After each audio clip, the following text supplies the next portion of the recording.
America में gun culture, जिसे हिंदी में हम बंदूक की संस्कृति कहेंगे, उस जमाने से चली आ रही है जब वहां पर ब्रिटिश सरकार का राज था। तब अमेरिका में पुलिस और कोई स्थायी सुरक्षा बल नहीं था और लोगों को अपनी और अपने परिवार की सुरक्षा खुद ही करनी होती थी। इसलिए उन्हें हथियार रखने के अधिकार दिए गए।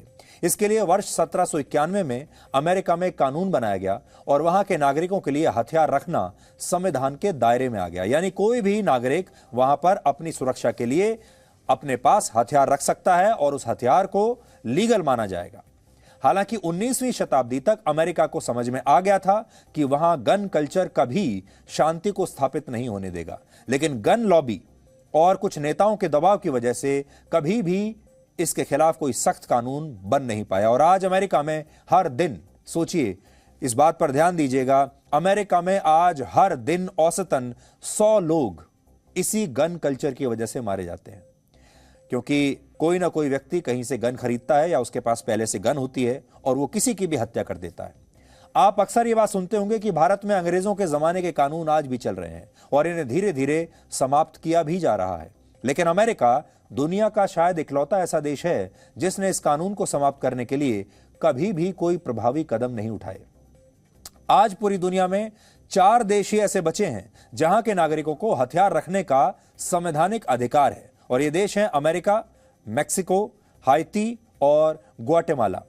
सोचिए कितना बड़ा विरोधाभास है कि अमेरिका एक तरफ मानव अधिकारों की बात करता है, अपने आप को शांति का सबसे बड़ा चैंपियन बताता है, हर दुनिया के हर देश में वही शांति स्थापित करने का ठेका लेता है, और इसके नाम पर दुनिया भर में अमेरिका की जो संस्थाएं हैं, एनजीओज हैं, थिंक टैंक्स हैं, यूनिवर्सिटीज हैं, ये पुरस्कार देती हैं, सर्टिफिकेट बांटती हैं। सर्टिफिकेट्स की पूरी दुकान चलाता है अमेरिका।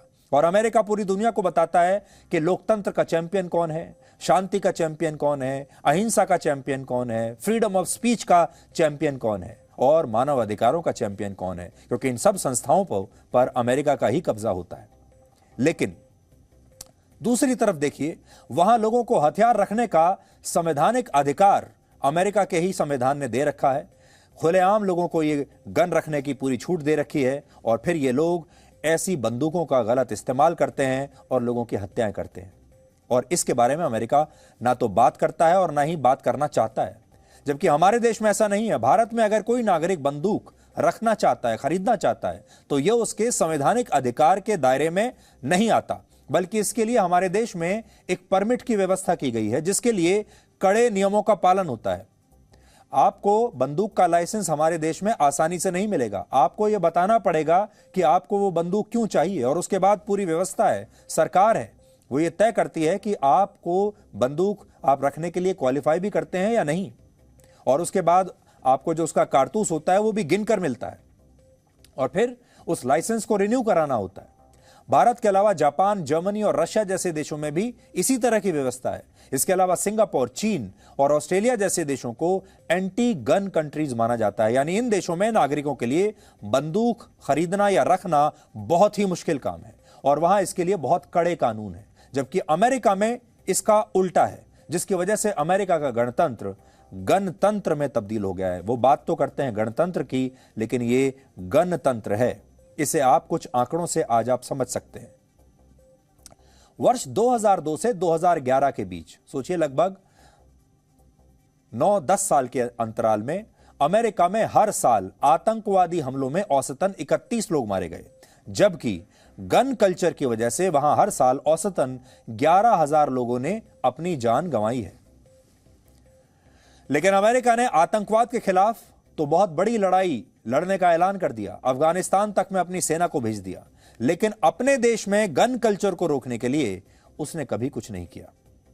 अमेरिका में 58% लोगों ने कभी ना कभी गन टेरर का सामना किया है, यानी कभी ना कभी उनके जीवन में ऐसा जरूर हुआ है कि कोई सामने एक और नागरिक आया है और उसने बंदूक तान दी है। वहां हर दिन औसतन 100 लोग बंदूक से होने वाली इसी हिंसा में मारे जाते हैं। सोचिए, 100 लोग हर रोज वहां पर मारे जाते हैं इस तरह प्राइवेट गन से। 30 लाख बच्चे हर साल इस तरह की मास शूटिंग या गन कल्चर से संघर्ष करते हैं। 2018 में अमेरिका में मास शूटिंग की 27 बड़ी घटनाएं हुई थी। अमेरिका की कुल आबादी वैसे तो 33.5 करोड़ है, लेकिन वहां लोगों के पास लगभग 40 करोड़ बंदूकें हैं। सोचिए, आबादी है 33.5 करोड़ और अमेरिका में गन्स की संख्या है 40 करोड़।